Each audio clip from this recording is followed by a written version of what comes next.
I think I'm gonna have to start calling these the late night updates. I don't know.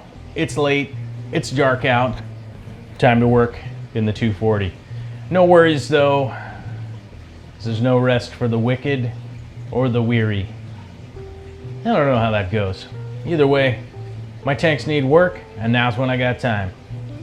Anyhow, we've been working on this 240, which feels like forever now. Feels like forever, and I'm doing my best to try and pack everything in, but I keep getting it into these really small increments, and that just kind of feels like my life now.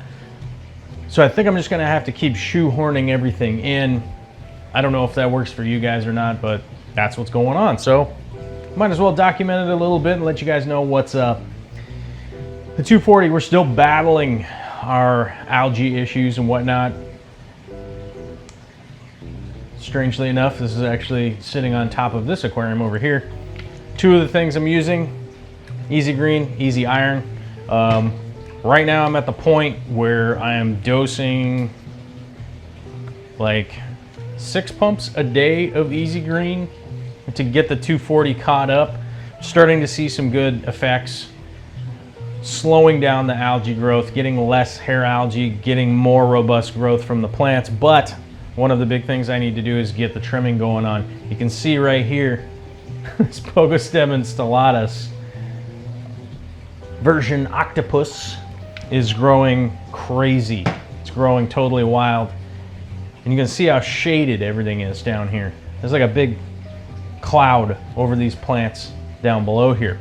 Some of them are faring okay-ish, but that shade is not doing well for what we got going on. So we got to get in and trim that way back, get that trimmed back, and then deal with some of the stargrass and stuff down here. So that's kind of what I'm gonna be focusing on today, because I have no idea what time it is, but I have just enough time to kind of get that done, kind of give a run through on what I'm doing here. A couple of questions I often get: what do I do with my extra plants? Extra plants either get fed to the chickens or they'll go down in a sump area for propagation.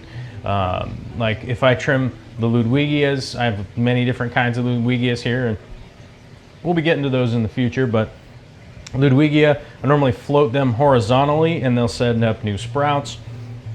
The Pogostemon, I normally put a weight on it, and then, you know, I make like a bunch, put a weight on it, drop it down into the sump.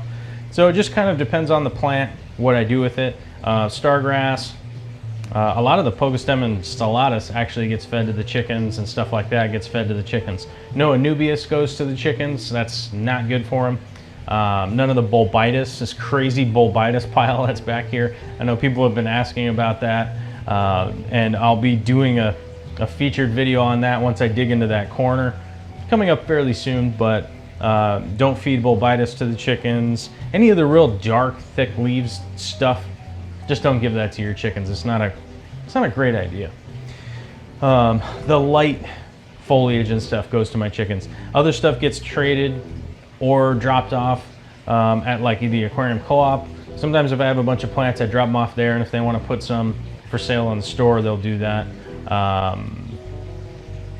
Or I will just trade them or give them away to local hobbyists that need plants and stuff like that. If I have a rare plant that's propagating, I will find somebody like Bentley, who is an experienced aquascaper, and give some trimmings to him, or like Bradley down in Portland,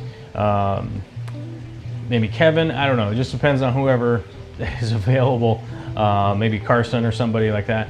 But I'll give them to somebody that's experienced, pass them on so they can start propagating them too, because as you guys know, it's difficult to get some of the rare plants, and the more that we can kind of spread those ones around a little bit, I think it's better for the hobby. So the more that we can, you know, just share those plants around, trade back and forth, stuff like that, I like to encourage that kind of behavior personally. So I try to do it as much as I can if I have time.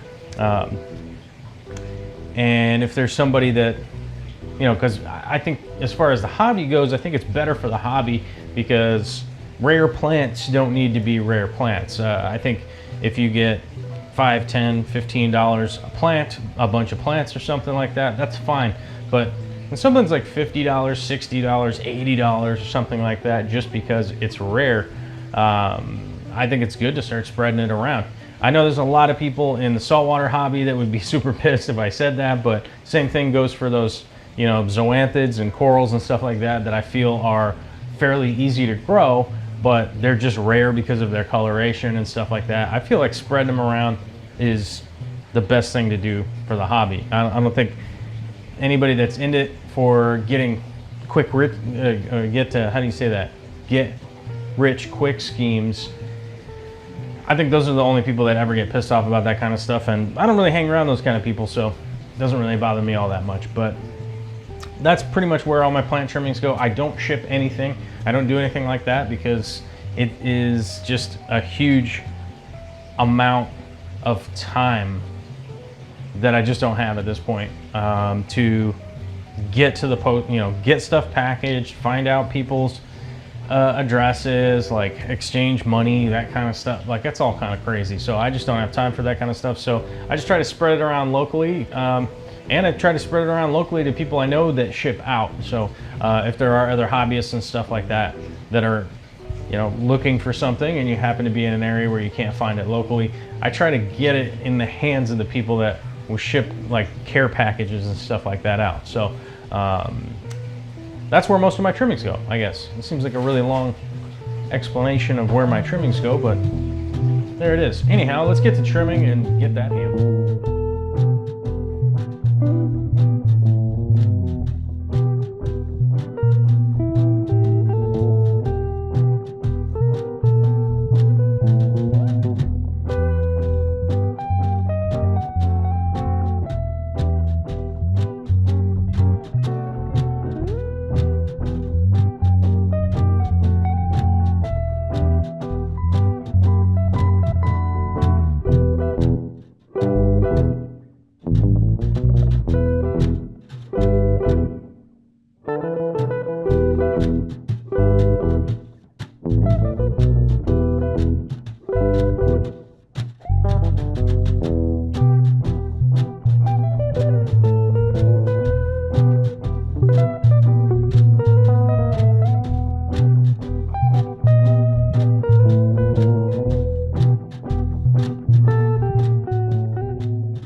We've completed our mission. We've got the pogostemen out of there.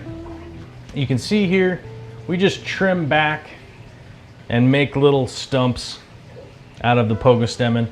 Don't have to be too careful with this plant. Just cut it back. Cut it back to where you want it. Where you trim it, it'll send out some new sprouts. So don't worry about it too much if you're trimming this bad boy.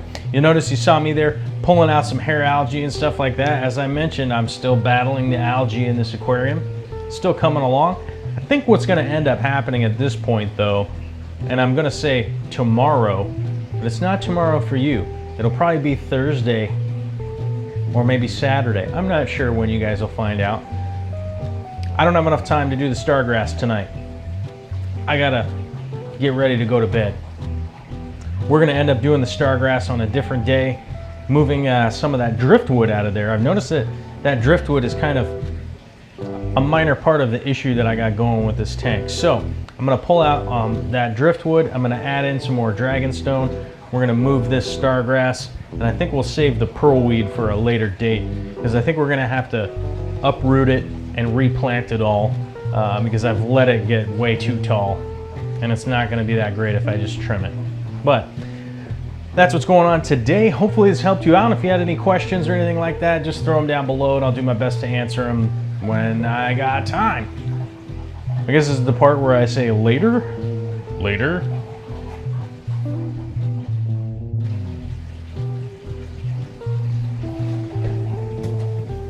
Oh God. Oh. Oh.